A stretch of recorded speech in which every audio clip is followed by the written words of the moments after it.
I knew something was off from the moment I got to work and saw some guy leaving my boss's office. Sometimes you just get a feeling about certain people, you know?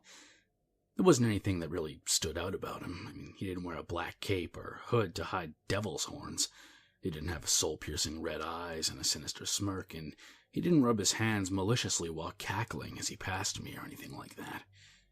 He was just a normal guy in a normal business suit, but when he walked past me, I got the feeling you get when you miss a step and you're about to fall on your face, before you realize you're in your bed and it was just a dream.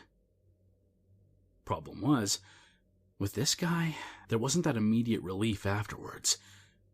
I was just left feeling cold at the pit of my stomach. My boss motioned for me to come in.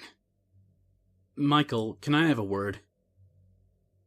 I tucked my construction hat under my arm and stepped into his office.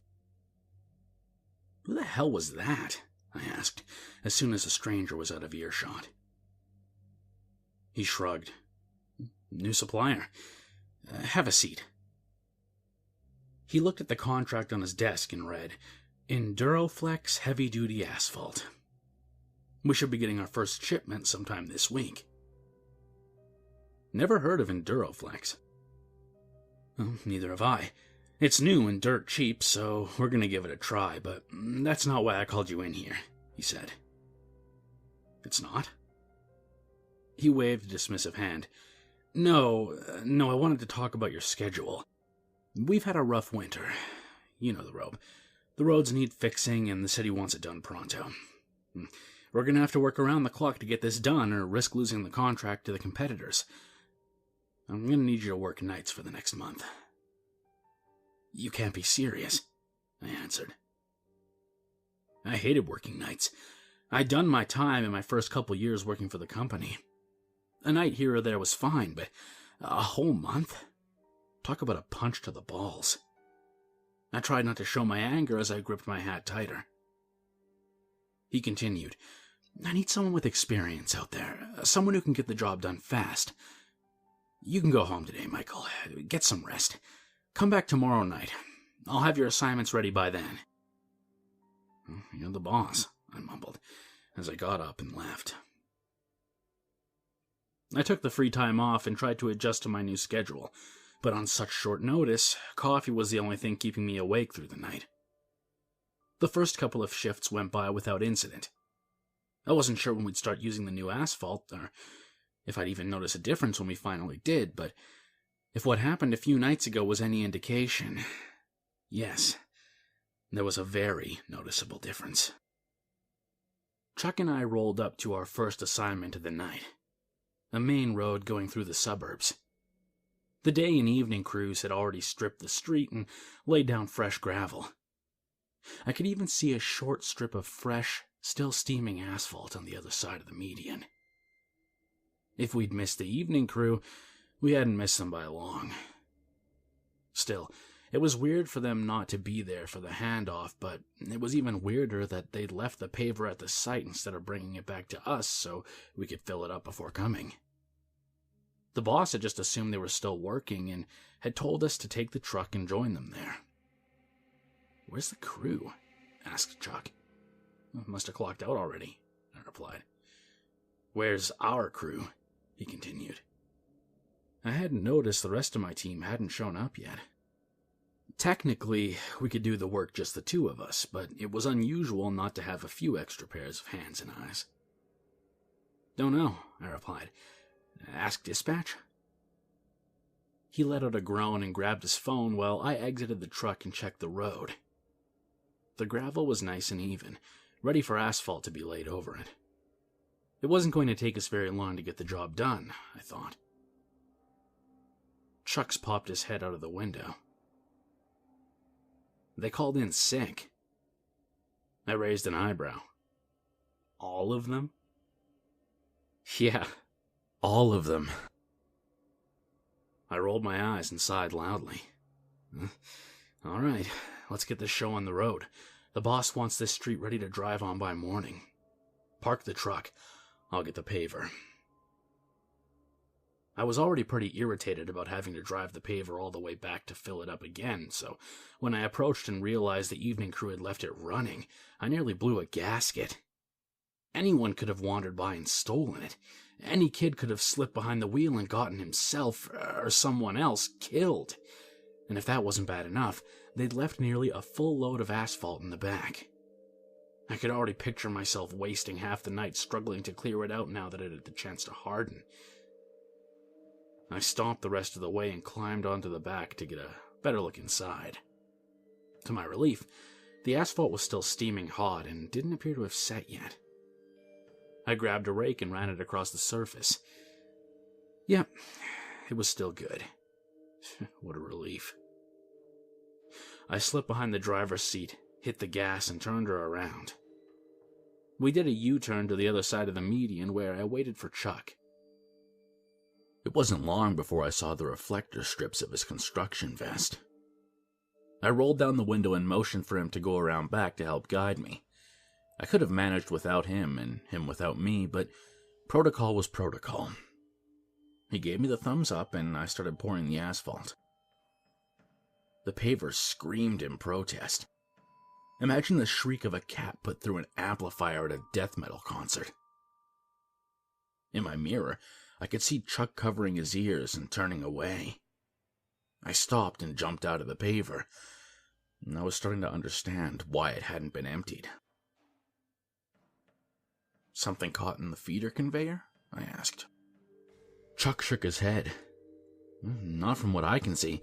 The asphalt came out just fine. Damn thing's just really loud. What about in the gears? Nope. I gave the paver a quick inspection, but everything looked normal to me. Ear protection? I offered. Please, he replied. We each put on a pair of noise suppression headphones and went back to our duties, this time relying solely on hand gestures. I could hear the mechanical shrieks even though the muffling headphones were there, but I tried to work past it and kept pouring, hoping whatever was causing the disturbance would eventually resolve itself. Hopefully it would stop before waking up the whole neighborhood. We'd barely gotten halfway through the strip of road that needed to be paved before Chuck motioned for me to stop. I stopped the process, but the screams continued this time. Maybe the issue was with the engine? I pulled the key from the ignition. The mechanical shrieks diminished, but I could still hear something. Before I could look back, Chuck was pounding at the window. He was yelling something and talking really fast, but I couldn't hear him over the headphones. As soon as I pulled them off to listen to him, my ears were flooded with the unholy sound coming from behind the paver. The volume slowly lowered, but Chuck didn't bother repeating himself. He opened the door, grabbed me by my vest, and pulled me out of the vehicle. "What the hell is going on?" I asked angrily. Chuck didn't answer, just dragged me around back where, to my horror, I found a human-shaped bump in the asphalt. "Oh, fucking hell," I whispered. I hadn't even think to question how it had happened. I hadn't even felt the paver run over anything. Had I been that careless? The lump suddenly moved. Its chest sunk, and it suddenly let out an agonized scream.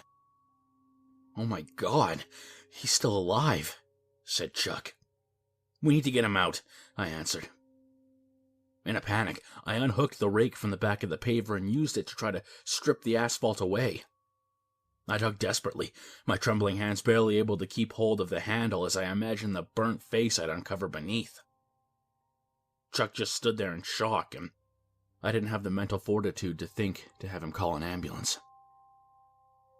I dug and dug and dug, and then I hit gravel. I wasn't able to register what was going on. I kept digging and dragging the rake around in every direction, but all I ever reached was more gravel. "There's no one there," whispered Chuck. "But," I started, staring at the ground in disbelief. I dug out every inch of where the silhouette had been, but Chuck was right. There was nothing underneath. He looked at me in confusion and fear. It was an air pocket. An air pocket shaped like a human. "What about the scream?" I asked. He pointed to the paver. "It was coming from that thing, right?" I nodded hesitantly. "Right." We'd both heard the scream coming from the pavement itself. I was sure of it. We looked at one another for a moment as we tried to decide what to do. My heart was beating so hard I thought I was going to pass out. I went into autopilot. I don't even remember walking back to the paver, and I can only vaguely recall telling Chuck we had to get the job done. I started the paver up again and ignored the inhuman screeches coming from it as asphalt began pouring out. This time, I made it all the way down the strip before I stopped and realized Chuck wasn't following. I looked in the rearview mirror and found him still standing at the spot where the air bubble had been. He wasn't looking at the hole I dug in the pavement, though. He was looking at another lump. My eyes traveled up the road of smoking asphalt to the dozens of human-shaped bumps leading all the way to the back of my vehicle. You can only deal with so much before you start to go numb. I parked and stepped out of the paver. I could hear the figures screaming. All of them were screaming so loud it was sickening.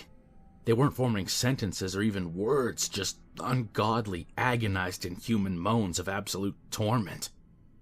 They were writhing, shuffling, shifting in every direction, like skiers caught in an avalanche. Some appeared to be facing up, while others were on their knees and seemed to be trying to crawl away, but could barely move from the weight of the molten rock covering them like a blanket. I could hear the gravel underneath them crackling and the asphalt above them shifting and buckling as the figures reached out for freedom. It was horrible.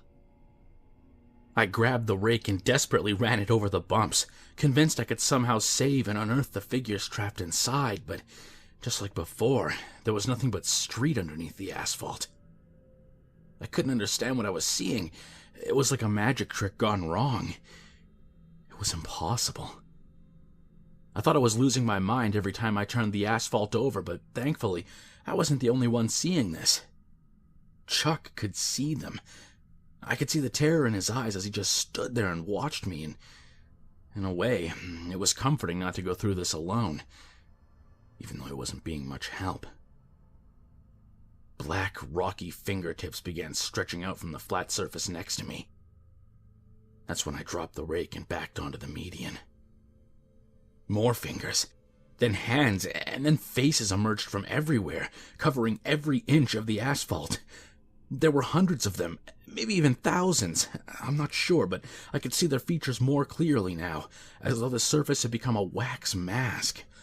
I could see the individual creases in their fingers. I could make out their noses and sunken lips and wide-open mouths as they continued to scream for help. I'll never forget the sound of those cries. And then I heard the compact roller starting up, with Chuck at its helm. He looked at me with the eyes of a shell-shocked soldier. "We have to get the job done," he said. I couldn't stop him. Hell, I didn't even try. I just watched in shock as he began flattening the asphalt. I remember the crunching sound as he passed over the silhouettes trapped in the rocks. It reminded me of the sound my arm had made when I fell from the jungle gym in grade school and broke it in 3 pieces. "The job," he mouthed. "We have to get the job done." As he rolled over the lumpy strip, the screams became morphed in a way I couldn't properly explain to you. It was the sound equivalent of trying to drink with a broken straw. The noise was still there, but it couldn't quite make it out.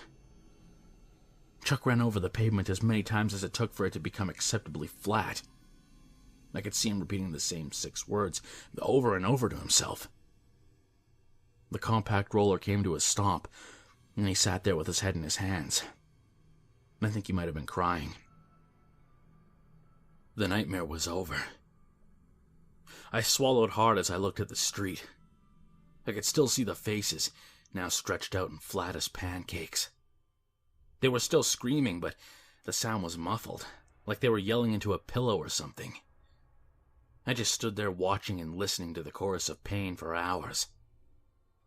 It wasn't until the asphalt had completely dried and hardened that the screams finally stopped. Or maybe they were just too low for me to hear them anymore. I'm not sure. The pavement took 6 whole hours to dry, 6 times as long as it normally would, and I stood there the whole time. I went home after the sun came out, still in shock from what I'd seen. I called in sick for my next few shifts. Today, I drove back to that street. Maybe it was morbid curiosity, or maybe I needed closure. I don't know. Maybe I was hoping the pavement would look normal to me, and I'd just move on, you know. I should have left well enough alone. When I looked at the road, I could still just barely make out their twisted, grief-stricken faces on the porous surface. They're on that street, and on every other street we've paved since then.